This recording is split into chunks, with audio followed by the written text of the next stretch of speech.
உண்மையில் இந்தியாவினுடைய சுதந்திரம் என்பது எல்லா சமூகங்களும் சேர்ந்து பெற்ற ஒரு அற்புதமான நிகழ்வு. நம்மை பொறுத்தவரை, நிறைய இளைய சமூகத்தவர்களை பொறுத்தவரை, சுதந்திர போராட்டம் என்பதை சில பெயர்களுக்குள்ளே நாம் அடக்கி விடுகிறோம்.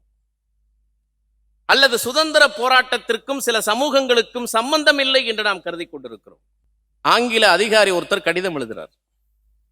நீயும் கிறிஸ்தவன், நானும் கிறிஸ்தவன்.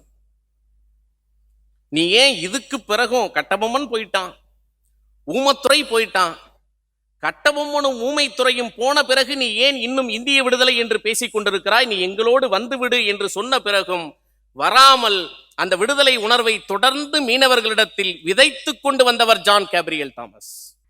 நண்பர்களே, உலகத்தில் ராஜினாமா கடிதத்தை ஒரு கவிதையாக எழுதியவர் பீர் முகமது பாவலர்.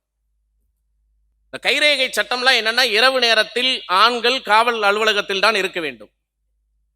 தப்பே பண்ணாட்டியும் சில சமூகங்களில் பிறந்தவர்களை பிடித்து உள்ளே போடலாம். இதான் பிரிட்டிஷ்காரன் கொண்டு வந்த கொடுமையான சட்டம்.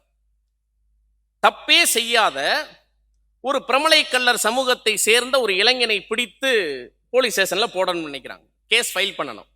தவறே செய்யாத ஒருவன் மீது கேஸ் போட்டு அவனை உள்ளே தள்ள வேண்டும் என்று காவல்துறை நினைக்கிறது. இவர் மறுக்கிறார். என்ன தப்பு பண்ணா?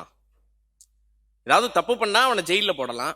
இல்லை, இந்த சமூகத்தில் பிறந்ததே இவன் செய்த தவறு, இந்த சமூகத்தில் பிறந்தவர்களை நாம் எடுத்து உள்ள போடலாம். முடியாதுங்கிறாரு. முடியாதுன்னு ஒரு போலீஸ் துறையில் இருக்கக்கூடிய ஒருவர் எப்படி சொல்ல முடியும்? அப்ப நீங்க வேலையை விட்டு போயிருங்க. அவர் ராஜினாமா கடிதத்தை எழுதுறாரு. கலெக்டர் கடவுளும் அல்ல,